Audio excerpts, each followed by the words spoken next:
Bisa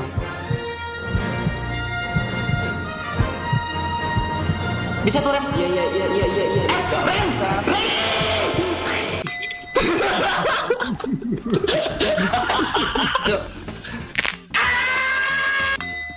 Jadi logo Avengers. This is the real friendly fire. If you're into games like Counter-Strike or PUBG, you're probably familiar with the term friendly fire, right? Yep, that's when you accidentally shoot your own teammate because you mistook them for an enemy. Dead, and Chaos, the bomb is planted, and he's trapped in here. GX says, oh! Is that No Josh's way. teammates are 2 for 1? Oh my god! From GXX, you can see him just laughing. Nowadays, many games have removed friendly fire, so you can just spray bullets everywhere. And if you hit a teammate, no big deal. But have you ever imagined what it would be like if friendly fire happened in real life? Not on a battlefield, but in everyday life. Well, this story is both tragic and ironic, but also kind of hilarious. Yeah, hilarious. Although there were victims, thankfully they survived. So buckle up, because this story will make you shake your head in disbelief. So this happened in Miami. There was a Jewish man named MordechaiBrafman, 27 years old.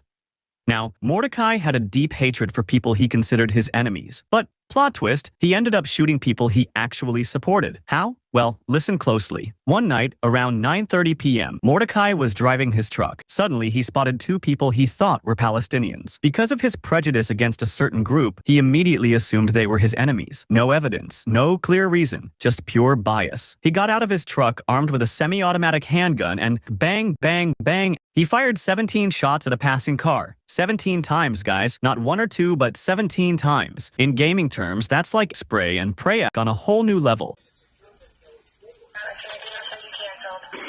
9:20 coming.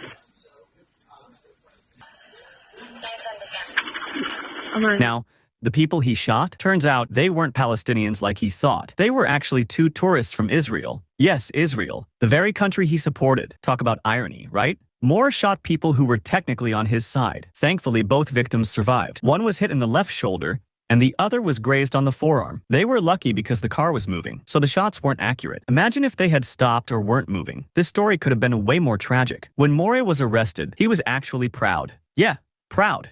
He confessed to the police that he had just shot 2 people he thought were his enemies. He believed he had successfully eliminated a threat, but in reality, he shot Israelis, the very people he supported.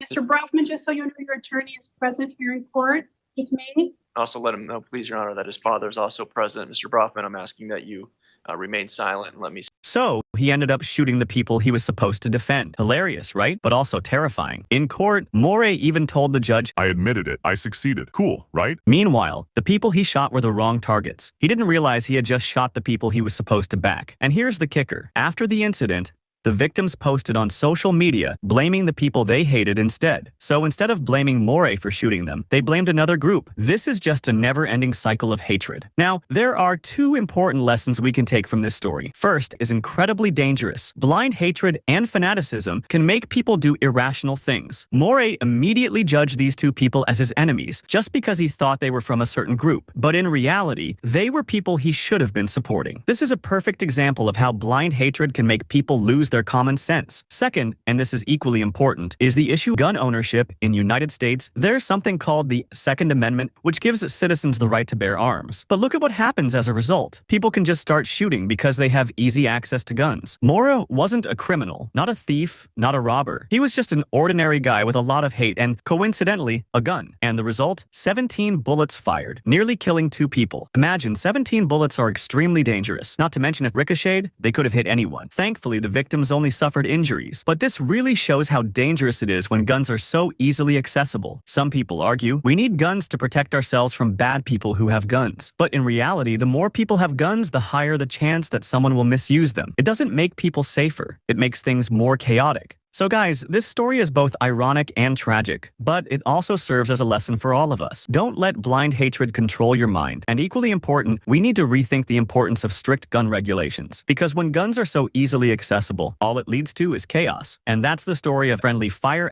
Hilarious, ironic, but also makes us rethink a lot of things. If you enjoyed this story, see you in the next video. And remember, stay healthy and stay wise.